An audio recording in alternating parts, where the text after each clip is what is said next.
Hi hello friends மற்றும் என் விவசாய சொந்தங்கள் அனைவருக்கும் வணக்கம். இனிய பொங்கல் திருநாள் நல்வாழ்த்துக்கள். வாங்க என் விவசாய சொந்தங்களே வீடியோக்குள்ள போகலாம். அதுக்கு முன்னாடி உங்களில் ஒருவனான என்னையும் உற்சாகப்படுத்தும் விதமாக நம்ம கிரியேட்டிவ் லைஃப் ஸ்டைல் சேனலை சப்ஸ்கிரைப் பண்ணிக்கோங்க. அப்போ தான் நாங்கள் போடுற வீடியோ உங்களுக்கு உடனுக்குடனே வந்து சேரும். ஓகே ஃப்ரெண்ட்ஸ், பொங்கல் விழாவை எதற்காக கொண்டாடப்படுகிறது, 4 நாட்கள் ஏன் கொண்டாடப்படுகிறது, அதன் சிறப்பு என்ன, இந்த மாதிரி நிறைய பேருக்கு நிறைய டவுட் உண்டு. இந்த டவுட்டை எல்லாம் கிளியர் பண்ணுற விதமாக இதோ உங்களுக்காக அதன் உண்மைகள். வீடியோவை கடைசி வரைக்கும் பாருங்க. தென் இந்தியாவில் முக்கிய பண்டிகைகளில் ஒன்றான பொங்கல் மிகவும் சிறப்பாக கொண்டாடப்படுகிறது. இந்த பண்டிகை பழங்காலத்தில் ஒரு மாத கால அளவு, அதாவது 28 நாட்கள் கொண்டாடப்பட்டு வந்துள்ளன. ஆனால் இப்பொழுது 4 நாட்கள் மட்டும் கொண்டாடப்படுகின்றன. இந்த ஆண்டு பொங்கல் பண்டிகை ஜனவரி 13ஆம் தேதி தொடங்கி ஜனவரி 16ஆம் தேதி முடிவடைகிறது. பொங்கல் ஒரு விவசாயியின் அறுவடை பண்டிகை மற்றும் செழிப்பின் சின்னமாகும்.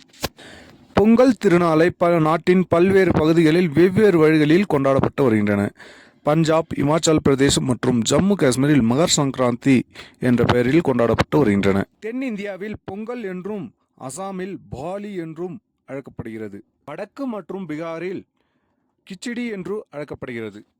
குஜராத் மற்றும் ராஜஸ்தானில் மகர் சங்கராந்தி என்றும் அன்று பட்டம் பறக்க விடப்படுகிறது. தென்னிந்தியாவில் பொங்கல் பண்டிகை 4 நாட்கள் கொண்டாடப்படுகின்றன.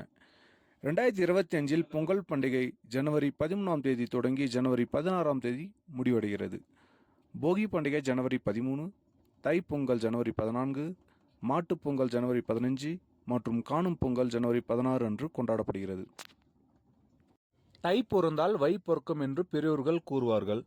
பொங்கல் பண்டிகை 4 நாட்கள் நீடிக்கும். பொங்கலின் முதல் நாள் போகி பண்டிகை என்று அழைக்கப்படுகிறது. இந்த நாளில் மக்கள் வீட்டை சுத்தம் செய்து வீட்டில் உள்ள தேவையற்ற பொருட்களை அகற்றி, அது மட்டுமன்றி தன் மனதில் உள்ள தீய எண்ணங்களையும் அகற்றி தீ மூட்டி இந்திரனை வழிபடுவார்கள். பொங்கலின் 2ஆம் நாள் மிகவும் முக்கியமானதாக கருதப்படுகிறது.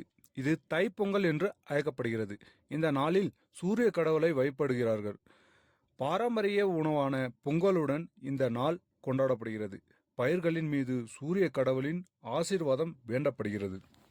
பொங்கலின் 3ஆம் நாள் மாட்டுப் பொங்கல் என்று அழைக்கப்படுகிறது. இந்த நாளில் கால்நடைகளை அலங்கரித்து வைப்பட்டு உணவு பரிமாற்றப்படுகிறது. ஏனெனில் அவை பயிர்களை பயிரிட பயன்படுத்தப்படுகின்றன. பொங்கலின் 4வது மற்றும் கடைசி நாள் காணும் பொங்கல் என்று அழைக்கப்படுகிறது. இந்த நாள் கண்ணும் சடங்கு என்றும் அழைக்கப்படுகிறது. இந்த நாளில் பால் சாதம், நெய் போன்றவற்றால் பிரசாதம் செய்து சூரிய பகவானுக்கு படைக்கப்படுகிறது. பொங்கல் தினங்களில் வீட்டின் வெளியில் ரங்கோலிகளால் படைக்கப்பட்டு வயல்களில் விளைந்த பொருட்களை சூரிய கடவுளுக்கு சமர்ப்பிப்பார்கள். மேலும் கடவுளுக்கு நன்றி தெரிவிக்கும் வகையில் இந்த விழா கொண்டாடப்படுகிறது. கடவுள் நம்பிக்கை அறுவடை காலத்தில் வெளிப்படுத்தப்படுகிறது. அங்கு அவர்கள் இந்த பண்டிகையை ஒன்றாக கொண்டாட நமக்கு உதவுகிறது. பொங்கல் பண்டிகை தூய்மை, ரங்கோலி அலங்காரம் மற்றும் கடவுளுக்கு பிரார்த்தனை போன்ற வடிவங்களில் காணப்படுகிறது. மக்கள் இந்த பண்டிகையை குடும்பத்தினர் மற்றும் நண்பர்களுடன் உற்சாகமாக பொங்கல் பிரசாதத்தை உண்டு மகிழ்கின்றனர். ஓகே ஃப்ரெண்ட்ஸ், இந்த வீடியோ பிடிச்சிருந்தா லைக் பண்ணுங்க, ஷேர் பண்ணுங்க, கமெண்ட் பண்ணுங்க, மறக்காம பெல் ஐக்கானை கிளிக் பண்ணுங்க. அப்போ தான் நாங்கள் போடுற வீடியோ உங்களுக்கு உடனுக்குடனே வந்து சேரும். Okay friends, thank you.